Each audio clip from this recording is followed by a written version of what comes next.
सिख धर्म में पुनर्जन्म माना जाता है, हिंदू धर्म में भी पुनर्जन्म माना जाता है। क्या इस्लाम धर्म इसको मानती है? मैं प्रितपाल सिंह सिलीगुड़ी से आया हूं, आपसे जिज्ञासा रखता हूं।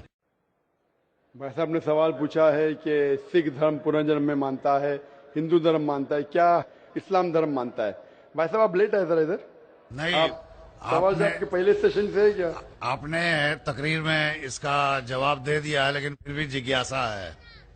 तो मैंने पूरा जवाब दिया। किस पॉइंट पे जिज्ञासा है आपको? क्या मैंने कहा पुनर का मतलब नेक्स्ट, जन्म मतलब बर्थ, नेक्स्ट बर्थ। इस्लाम भी इसमें मानता है कि इस दुनिया के बाद हम नेक्स्ट दुनिया में आएंगे।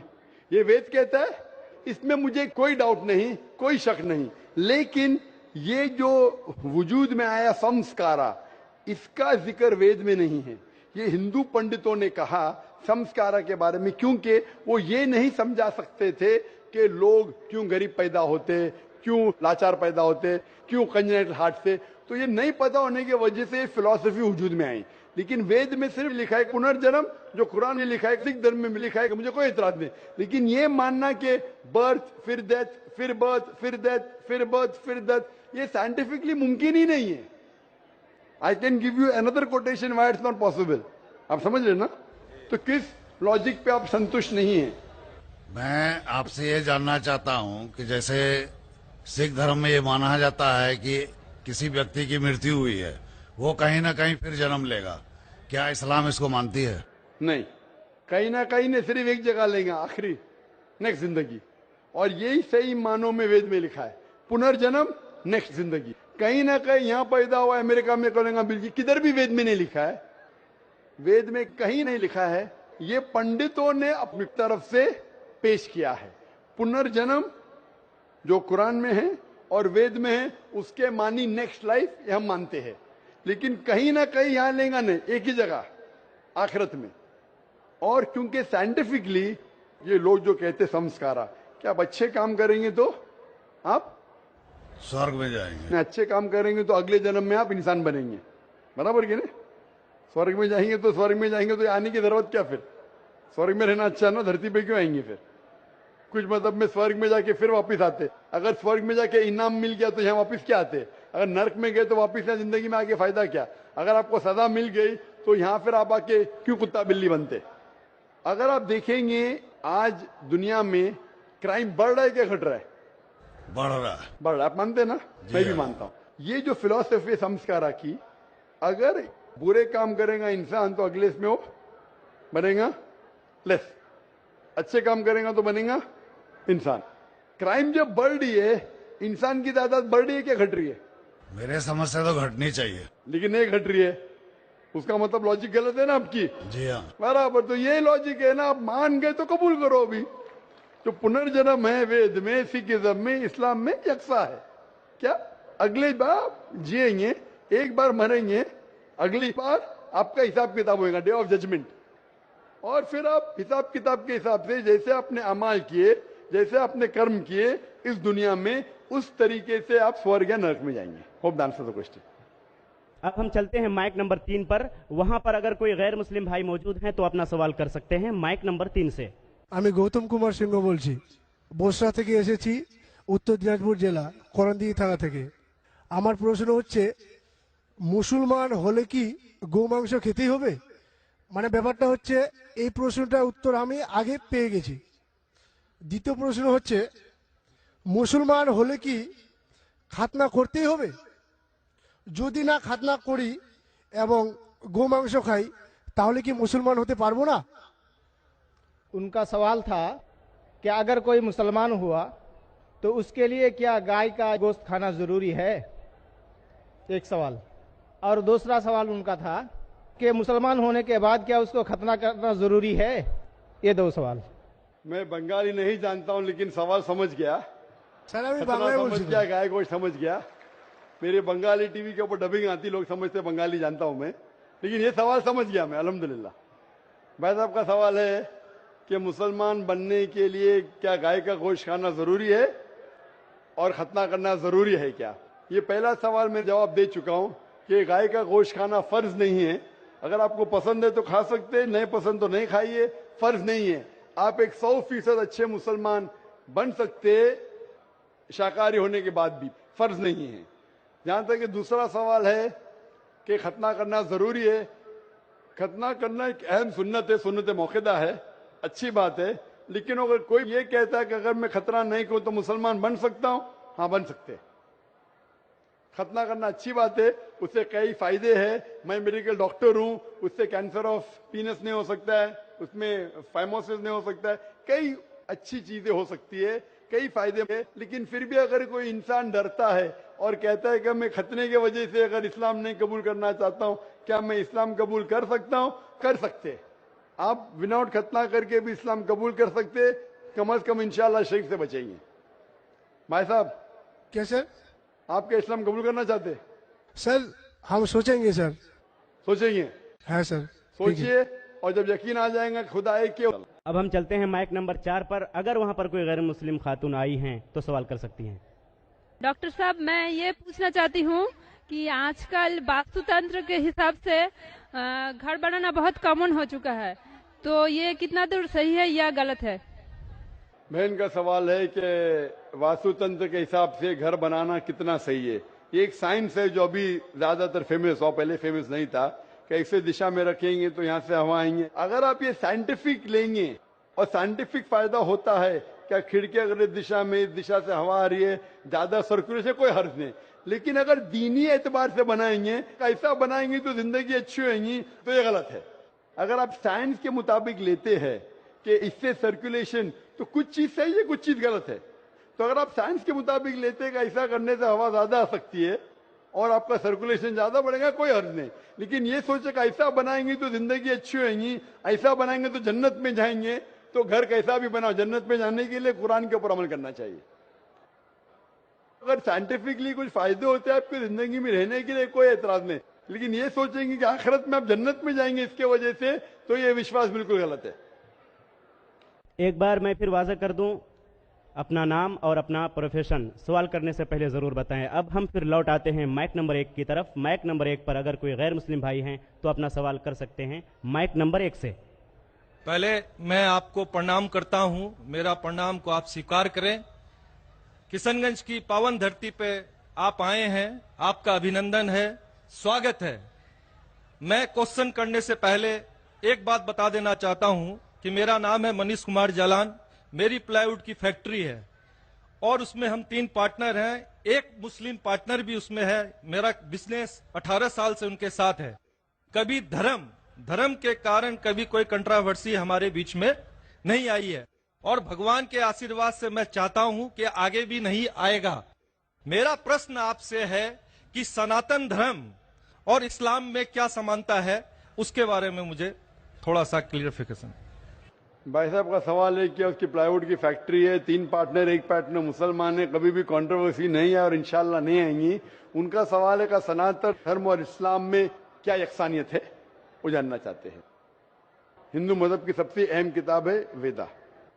दयानंद सरस्वती ने सनातन धर्म को और आम किया। वो सही कहते हैं कि हमें मानना चाहिए वेद। वेद सबसे ऊंची किताब है। स्मृति और श्रुति। श्रुति मतलब जो भगवान की तरफ से, स्मृति मतलब जो इंसानों ने लिखी है। श्रुति में आता है वेद और उपनिषद। तो सनातन धर्म के मुताबिक और इस्लाम के मुताबिक भी आप देखेंगे दोनों में खुदा के बारे में, ईश्वर के बारे में, अल्लाह के बारे में जो लिखा है वो यकसा है। आप जब पढ़ेंगे छंदोग्य उपनिषद चैप्टर नंबर 6 सेक्शन नंबर 2 श्लोक नंबर 1 में लिखा हुआ है संस्कृत में, एकम एविदित्यम, खुदा एक है, भगवान एक है, दूसरा नहीं है। लिखा है स्वतः उपनिषद में चैप्टर नंबर 6 श्लोक नंबर 9 में, नाचस्य कसिज जनिता न चदीपा, कि उस ईश्वर का कोई रब नहीं, उस ईश्वर के कोई वालिदैन नहीं, उससे ऊंचा कोई नहीं, उसका कोई वालिदैन है, कोई वालदा है। लिखा है स्वतः उपनिषद में चैप्टर नंबर 4 वर्स नंबर 19 में, न तस्य प्रतिमा अस्ति, उस ईश्वर की कोई प्रतिमा नहीं। प्रतिमा संस्कृत लफ्ज है जिसके मानी अक्स, picture, painting, photograph, idol, statue, sculpture. तो लिखा है उस ईश्वर, उस भगवान की कोई प्रतिमा नहीं, कोई अक्स नहीं, कोई पिक्चर नहीं, कोई पेंटिंग नहीं, कोई पोर्ट्रेट नहीं, कोई आइडल नहीं, कोई स्कल्पचर नहीं, कोई स्टैच्यू नहीं। आगे जब आप पढ़ते हैं ये सारी चीजें कुरान में भी लिखी है, मैं उसके ऊपर आऊंगा। ये है ईश्वर के बारे में जो लिखा गया है। उसी तरीके से अब आगे जब पढ़ेंगे यजुर्वेद चैप्टर नंबर 40 वर्ष नंबर 8 और 9 में, उसमें लिखा है अंधात्म प्रविशंति या असंबुद्धि उपासते। अंधात्म मीन्स अंधकार, प्रविशंति मतलब दाखिल होना, अंधात्म प्रविशंति या असंबुद्धि उपासते, वो अंधकार में दाखिल हो रहे हैं जो लोग असंबुद्धि की पूजा करते। असंबुद्धि मतलब नेचुरल थिंग्स लाइक हवा, पानी, आग। जो नेचुरल थिंग की पूजा करते हैं जैसे हवा, पानी, आग, वो अंधकार में दाखिल हो रहे। और वो श्लोक का कंटिन्यू होता है, वो लोग और घोर अंधकार में दाखिल हो रहे जो संभूति की पूजा करते। संभूति मतलब इंसान की बनाई हुई चीजें, टेबल, चेयर, आइडल, मूर्ति, इसकी पूजा करेंगे तो और घोर अंधकार में दाखिल होंगे। और लिखा है ऋग्वेद में जिल्द number 1 hymn number 164 verse number 46, एक कम सत विप्र बहुधा विदांते। सत्य एक है, खुदा एक है, एक कम सत विप्र बहुधा विदांते। लोग, विद्वान लोग उस ईश्वर को कई अलग नाम से पुकारते हैं, ईश्वर को कई अलग नाम से पुकारते। यही चीज लिखा है कुरान में जो मैंने जिक्र किया हूं, सूरह इसरा में सूरह नंबर 17 आयत नंबर 110, कुलिदुल्लाह विदुर्रहमान अयमतदु फलालुस्मान हसना। चाहे कहो अल्लाह या रहमान, उसे अच्छे नाम से पुकारो क्योंकि अल्लाह के सारे अच्छे नाम हैं।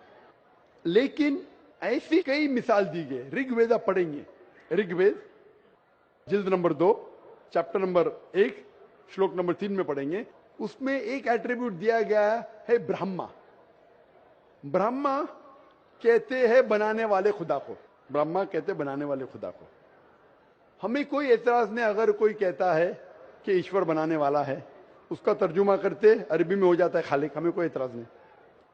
लेकिन अगर कोई कहता है कि ईश्वर वो ब्रह्मा है जिसके 4 सिर है, हर सिर पे मुकुट है, तो हम मुसलमान उस पर एतराज करते हैं, क्योंकि आप भगवान को अक्स दे रहे।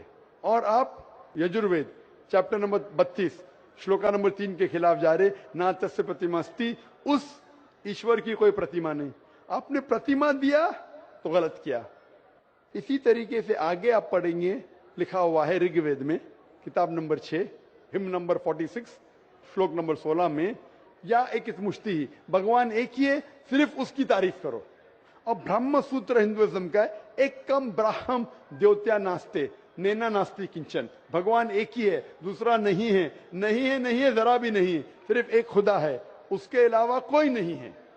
अगर कोई मुसलमान से पूछेंगे कि सबसे बेहतरीन क्या डेफिनेशन है खुदा की, अल्लाह की, वो जवाब आपको देगा सूरह इखलास सूरा नंबर 112 आयत नंबर 1 से 4, जिसमें लिखा है कुल हुवल्लाहु अहद, कहो कि अल्लाह एक है, अल्लाह समद, अल्लाह जो बेनियाज है, लम यलिद वलम यूलद, ना वो किसी को जना है ना किसी से जना है, वलम यकुल लहू कुफुवन अहद, उसके जैसा कोई नहीं है।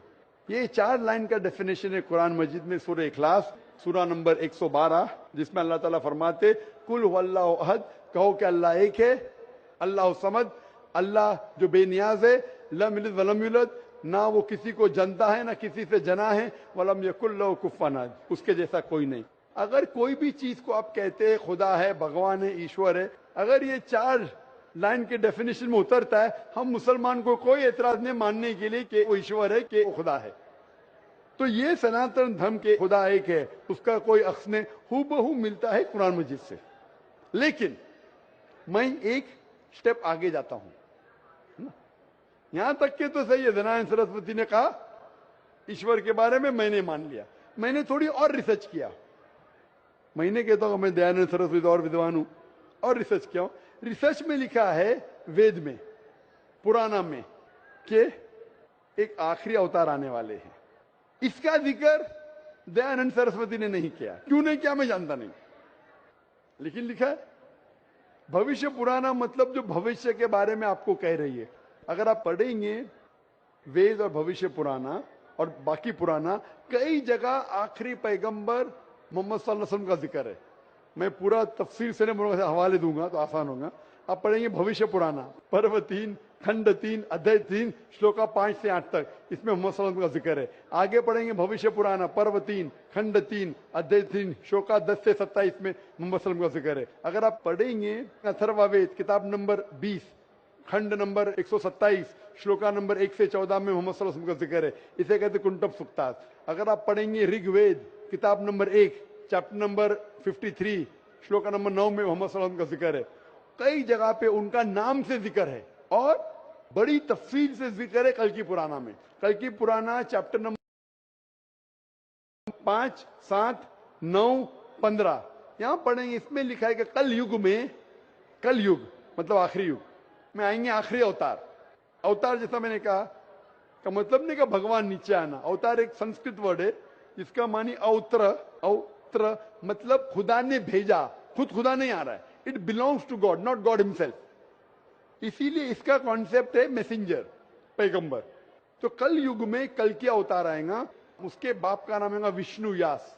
विष्णु मतलब ईश्वर खुदा, यास मतलब खुदा का बंदा। अरबी में कहीं हो जाता अब्दुल्ला जो मोहम्मद सल्लल्लाहु अलैहि वसल्लम के वालिद का नाम था। उसकी माँ का नाम होगा सुमति। सुमति मतलब अमन शांति। अरबी में कहेंगे आमिना जो नाम था मोहम्मद सल्लल्लाहु अलैहि वसल्लम के वालिदा का नाम। वो पैदा होंगे एक अमन के शहर में जो था मक्का। वो पैदा होंगे ऐसे खानदान में जो उस शहर का रखवाला था और मोहम्मद सल्लल्लाहु अलैहि वसल्लम कुरैश खानदान में पैदा हुए। पहली वही उन्हें आएंगे एक गार में, एक केव के अंदर। मोहम्मद सल्लल्लाहु अलैहि वसल्लम को सबसे पहली वही आए गार हिरा में रात के वक्त, हम जानते हैं। फिर वो माइग्रेट करेंगे नॉर्थवर्ड और वापस आएंगे। मोहम्मद सल्लल्लाहु अलैहि वसल्लम ने हिजरत की, मदीना पे वापस आया। उनके 4 करीब दोस्त होंगे, सबसे पहले 4 खुलफा राशिदीन। ऐसे कई तफसील है। तो खुदा के जिक्र के बाद जो वेद में यकसानियत है जो कुरान से मिलती है वो है मोहम्मद सल्लल्लाहु अलैहि वसल्लम का जिक्र। और भी यकसानियत है, ये तो सिर्फ खुदा के बारे में और मोहम्मद सल्लल्लाहु अलैहि वसल्लम के बारे में। और यकसानियत है शराब मत पियो, जैसा मैंने कहा कुरान में लिखे सूरह माइदा सूरह 5 आयत नंबर 90 शराब मत पियो। मनुस्मृति चैप्टर नंबर 9 श्लोक नंबर 225 में लिखा है। कुरान में लिखा है जुआ मत खेलो, सूरह माइदा सूरह 5 आयत नंबर 90। मनुस्मृति चैप्टर नंबर 9 श्लोक नंबर 225 में जुआ मत खेलो। हिजाब पहनना चाहिए, कुरान में लिखा है सूरह नूर सूरह नंबर 24 आयत नंबर 30 और 31। ऋग्वेद में लिखा है जिल्द नंबर 8 में। इस तरीके से कई यकसान है। सबसे अहम 2 यकसानियत है पुनर्जन्म, वेद में कुरान में। सबसे अहम यकसानियत खुदा है कि उसका अक्स नहीं है और मोहम्मद सल्लल्लाहु अलैहि वसल्लम आखिरी पैगंबर है। आप मानते हैं भाई साहब के खुदा एक है? मुझे जानकारी नहीं है। आप मानते खुदा एक है कि नहीं मानते? मुझे जानकारी नहीं है और अपने धर्म को जो जानता हूं उस हिसाब से हम तो सभी देवी देवताओं को मानते हैं और हमें मानना भी चाहिए, ये हम जानते हैं। आपके धर्म में सबसे ऊंची किताब कौन सी है? हम तो गीता को मानते हैं। गीता क्या है? वेद का निचोड़ है। सबसे ऊंची किताब हिंदू धर्म में है वेद जो है श्रुति, वेद, उपनिषद। फिर आएंगे आपके महाभारत। भगवत गीता 18 चैप्टर है महाभारत के, 18 चैप्टर। महाभारत का एक हिस्सा है। श्री कृष्ण अर्जुन को सलाह देते हैं क्या करना चाहिए, वो उसे कहते हैं भगवत गीता। आप समझे ना?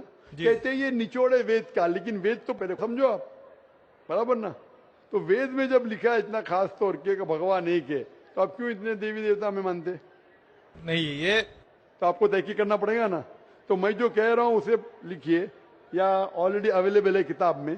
किताब जाइए पढ़िए, वेद पढ़िए। ये जाकिर मुंबई से आया बेगम बाकी तो नहीं कर रहा है, हवाला दे रहा है इधर से उधर, मैं भी फेंक रहा है। नहीं हो सकता है ना फेंक रहा हूं। नहीं, आप जितनी बात को बोल रहे हैं पीस टीवी में भी देखता हूं। देखते माशाल्लाह। हाँ, तो अब आप वेद के बारे में बोले हैं और बताए हैं। आपका चैप्टर नंबर और पन्ना नंबर तो मेरे दिमाग में आया नहीं कि ठीक है बोल रहे हैं तो कुछ होगा उसमें। कुछ तो होगा, कुछ तो कुछ होगा। कुछ ना कुछ होके छोड़िए, मत तहकीक कीजिए। नहीं, क्या अब गलत या सही? अब नहीं, करेंगे। अब करेंगे।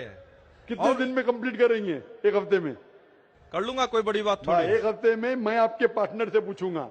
आपने बोला अब तक कंट्रोवर्सी नहीं हुई। मेरा पार्टनर कंट्रोवर्सी होना जरूरी नहीं है। आप उसको अच्छाई की तरफ लेके आओ, वो आपको अच्छाई की तरफ लेके आएगा। कंट्रोवर्सी नहीं करना। अगर आदमी बोले 2 जमा 2 5, अरे जान दे यार, मेरा पार्टनर मुझे ज्यादा पैसा दे रहा है, 5 रुपया दे रहा है, 2 जमा 2 5, गलत है ये। गलत है तो बोलना चाहिए। कंट्रोवर्सी नहीं होना अच्छी बात नहीं, कंट्रोवर्सी होके सच्ची राह पे लेके आना अच्छी बात है। आप समझ रहे नहीं? तो आपके पार्टनर से कहो, इतने 18 साल से आपके पार्टनरशिप किए, अभी आप 1 हफ्ते में तहकीक करेंगे जाकिर क्या बोलता है और पार्टनर से डिस्कस करो, बराबर ना? आप ठीक बोल रहे हैं। मेरे पार्टनर का नाम भी मैं बताना चाहूंगा। बता दो। सैयद मजरुल हसन साहब नाम है मजरूर उनका। सैयद मजरूर हसन साहब, तो लाखों लोग सुन लिए ना। हाँ। तो सैयद मजरूर हसन साहब को और वो पकड़ लेना। हमारे से 15 साल बड़े भी हैं, माशाल्लाह। मेरे से 15 साल बड़े भी हैं। हाँ, हमारी डिस्कस होती है, सब चैप्टर पर डिस्कस होती है, परंतु मैंने क्या कहा कि हमारे बीच में किसी तरह का कोई भी कंट्रोवर्सी नहीं होता है। और आपने वेद के बारे में बताया, जरूर मैं वेद को भी वो पढ़ूंगा। भी कंट्रोवर्सी नहीं है, कंट्रोवर्सी नहीं, यकसानियत है। आज कुछ आपसे लेके जा रहा हूं, मैं देखे नहीं जा रहा हूं, मैं आपसे लेके जा रहा हूं। मेरे मन में जिज्ञासा थी, मैं आपसे क्वेश्चन किया, आपने मेरे क्वेश्चन का जवाब दिया, इसके लिए मैं धन्य हूं। और मैं अपने जो आप वेद के बारे में बोले, मैं जरूर उसको पढ़ूंगा और 7 दिन में ही पढ़ूंगा। इंशाल्लाह आप पढ़िए, तहकीक कीजिए, लेके जा रहे। अगर आप कबूल करेंगे तो मुझे देके भी जाएंगे सवाब इंशाल्लाह। मेरा प्रणाम को फिर स्वीकार करें आप। इसी के साथ मैं अपने शब्दों को विराम देता हूं। डॉक्टर साहब, मैं बंगाल से हूँ और मुर्शिदाबाद जिला से हूँ। मैं अपने मन से इस्लाम को कबूल करना चाहता हूँ।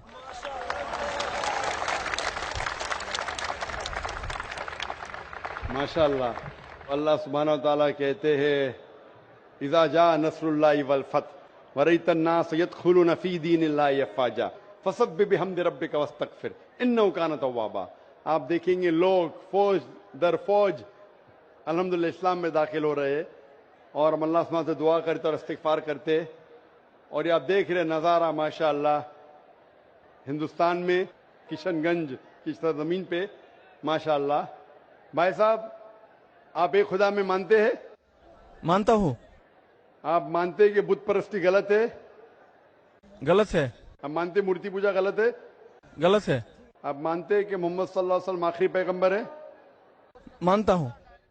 आप पर कोई भी जबरदस्ती कर रहा है इस्लाम कबूल करने के लिए? नहीं, नहीं डॉक्टर साहब। आप पे कोई भी दबाव है इस्लाम कबूल करने के लिए? नहीं डॉक्टर साहब। आप अपने मन से करना चाहते हैं इस्लाम कबूल? अपने मन से करना चाहता आप हूँ। पे कोई भी प्रेशर नहीं? कोई प्रेशर नहीं है। जैसा मैंने कहा कि जबरदस्ती किसी को इस्लाम कबूल कराना इस देश में हराम है। इस्लाम या कोई भी मजहब में जबरदस्ती करना हराम है इस देश में। और इस्लाम धर्म में भी, इस्लाम मजहब में भी किसी को मुसलमान जबरदस्ती बनाना गलत है। तो आप अपने मन से करना चाहते भाई साहब? मैं अपने मन से पूरे होशो हवास से। माशाल्लाह। तो इंशाल्लाह मैं अरबी में कहूंगा और आप उसे दोहराइए। ठीक है। अशहदु अशहदु अल्लाह अल्लाह इलाहा इलाहा इल्लल्लाह इल्लल्लाह व अशहदु अशहदु अन्ना अन्ना मुहम्मदन मुहम्मदन अब्दुहु अब्दुहु व रसूलुहु। रसूलुहु। मैं शहादत देता हूँ कि अल्लाह के अलावा कोई माबूद नहीं और मोहम्मद सल्लल्लाहु अलैहि वसल्लम उसके पैगंबर और बंदे हैं। माशाल्लाह, आप मुसलमान हो चुके। और डॉक्टर साहब, जी हाँ, बोलिए मेरा भाई। एक मन की ख्वाहिश है जी हाँ, कि मैं आपके हाथ से कुरान शरीफ को पाना चाहता हूँ। इंशाल्लाह। आप कौन सी जबान में महारत रखते हैं भाई साहब? बंगाली या हिंदी? बंगाली का? हाँ, बंगाल का हूँ। बंगाल का। तो बंगाली में महारत रखते हैं? हाँ। मैं दरखास्त करूंगा अगर कोई वॉलंटियर्स बंगाली का तर्जुमा ला सकेंगे, बंगाली और हिंदी का तर्जुमा कुछ चंद ला सकेंगे वॉलंटियर्स। भाई साहब, आप आगे आ सकते हैं हाँ, स्टेज के आ करीब। सकता हूँ। हाँ। जब तक आप आगे आएंगे इंशाल्लाह हम सवाल जवाब के सेशन को बढ़ाते रहेंगे। हाँ, ठीक और है। मैं दरखास्त करता हूँ वॉलंटियर से, अगर बंगाली और हिंदी का तर्जुमा यहाँ लाके स्टेज पे देंगे तो इंशाल्लाह मैं ये नौ मुस्लिम को पेश कर सकूंगा। सर, मैं आपके पास जाना हूँ। जी हाँ भाई साहब।